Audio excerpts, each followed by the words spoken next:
প্রতিবার ২১শে ফেব্রুয়ারি উত্তর চব্বিশ পরগনা ভারত বাংলাদেশ সীমান্ত পেট্রোপোল নো ম্যানস ল্যান্ডে দুদেশের ভাষা প্রেমী জনপ্রতিনিধিদের উপস্থিতিতে অস্থায়ী শহীদ বেদিতে মাল্যদান করে মিষ্টি বিতরণের মধ্য দিয়ে এই দিনটিকে উদযাপন করা হয়। তবে এবারে ছবিটি আলাদা, ভাষা দিবস উদযাপন হলো না। নো ম্যানস ল্যান্ডে দুই দেশে ভাষা দিবস পালন হলেও তা নো ম্যানস ল্যান্ডের কিছুটা দূরত্বে পালন করা হলো। এবারে স্থানীয় ছয়ঘরিয়া পঞ্চায়েতের তরফে ভাষা দিবসে অনুষ্ঠান করা হয়। ওপারে বাংলাদেশে বেনাপোল সীমান্তেও নো ম্যানস ল্যান্ডের কিছুটা দূরত্বে পালন হচ্ছে ভাষা দিবস। ফেব্রুয়ারিকে নিয়ে সেটা খুব মর্মান্তিক আমাদের জন্য, কেন বহুবার এখানে এসেছি, বহুবার আমরা রোনাল্ডে গেছি, ওখানে যে শহীদের ওখানে যে আমরা ফুল দিয়ে যে তাদের তর্পণ করতাম সেটা আজকে করতে পারছি না। তবে আমার মনে হয় যে ধীরে ধীরে আবার ঠিক হবে, আবার একদিন আবার আমরা ওখানে যেতে পারবো, মূল স্রোতে আবার ফিরবে। আমরা আবার সেই আশা রাখছি। কেন হচ্ছে না এবার?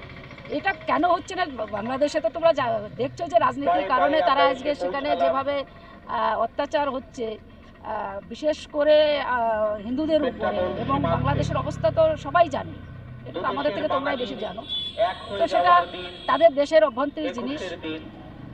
এবং আজকে আন্তর্জাতিক ভাষা দিবস বাঙালির, এই যে ২১শে ফেব্রুয়ারি, তো এটা কখনোই ভোলা যায় না এবং কেউ ভুলতেও পারবে না।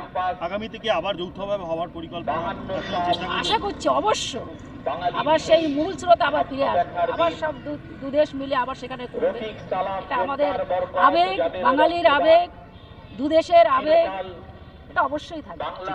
উদ্ভূত পরিস্থিতির উপরে নির্ভর করে তো আমাদের দুদেশকে চলতে হয়। বাংলাদেশের বর্তমান পরিস্থিতির উপরে লক্ষ্য রেখেই আমরা আমাদের বাঙালি আবেগকে কোনো রকমভাবে প্রশমিত করতে পারছি না।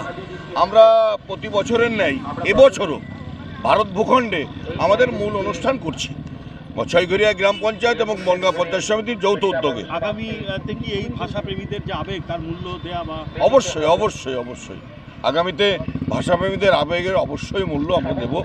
এবং এরকম সময় কিন্তু সারাটা জীবন থাকবে না, আবার মূল ছন্দে ফিরবে দেশ। মূল কারণ কি? অশান্ত বাংলাদেশ, রাজনৈতিক কারণে এই ঘটনা ঘটছে বাংলাদেশে, এটা তো ভারতবর্ষের মানুষ হিসেবে আমরা বলতে পারবো না মূল কারণটা কি। তো আন্তর্জাতিক সমস্যা।